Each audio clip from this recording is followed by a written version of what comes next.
What is exposure in film? Simply put, exposure is just a measure of the brightness of an image. Too bright and the image clips or loses information. Too dark and anything you want to see gets lost in digital noise or clips black. The proper exposure then lies somewhere in between those two extremes. But proper is, of course, subjective. After all, what looks too bright to one person may be too dark to another. And artistic interpretation opens the door for a whole range of possible exposures depending on the vision you're going for. After all, a night scene is naturally going to be a lot darker than something that happens in the middle of the day. That being said, how do you know where to set your exposure? Well, DSLRs in particular have a light meter, which calculates the brightness of an image and displays your exposure on a sliding scale centered around an exposure of 0 EV. This works well enough a lot of the time, but is very unreliable in shots with a lot of contrast. Let's take a look at this shot of me sitting with a window in the background. Because of how bright the background is, the camera wants to darken the image to properly expose for the window. This will make me look way too dark though. If we expose for me, the window turns into pure white.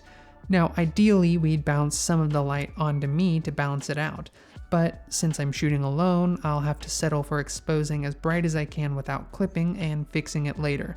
But how do you know when you're clipping? Well, you can use a histogram, which doesn't tell you where proper exposure is, but provides more details about the range of brightness in the image. A well-exposed image will generally be somewhere in the center of the histogram and look somewhat like a bell curve. Too far to the left and you're likely underexposed. Too far to the right, overexposed. Anything that is all the way to either extreme is clipping either black or white. If you want to be more precise about specific objects in your frame, like a person, you can use a false color display, which converts the brightness of each pixel into a different color. This allows you to make sure your skin tones are sitting at a consistent, proper level, rather than eyeballing the overall exposure with a histogram. On my Blackmagic Pocket Cinema camera, for example, I usually expose for the highlights of my skin to sit at pink. False color also has the benefit of showing you what parts of the image are clipping, usually indicated in red. Most cameras will have a histogram, but unfortunately false color is rarer in cameras. Fortunately, many external monitors have false color, so if you are using one, you may still have access to this feature. Just know that different monitors may use different color scales.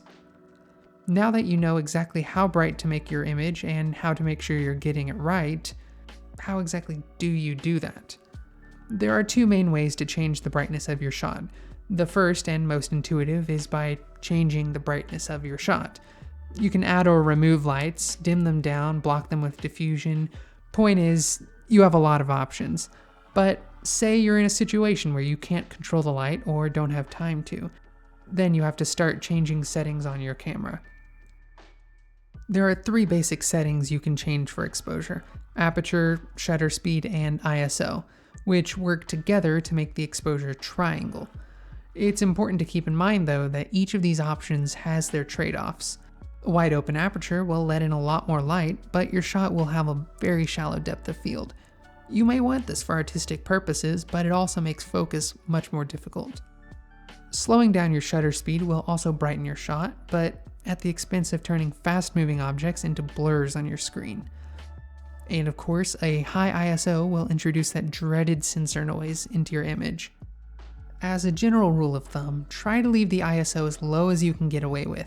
If it gets above 640 or so, you're getting into dangerous territory. Also, for motion pictures, shutter speed usually follows something known as the 180-degree rule.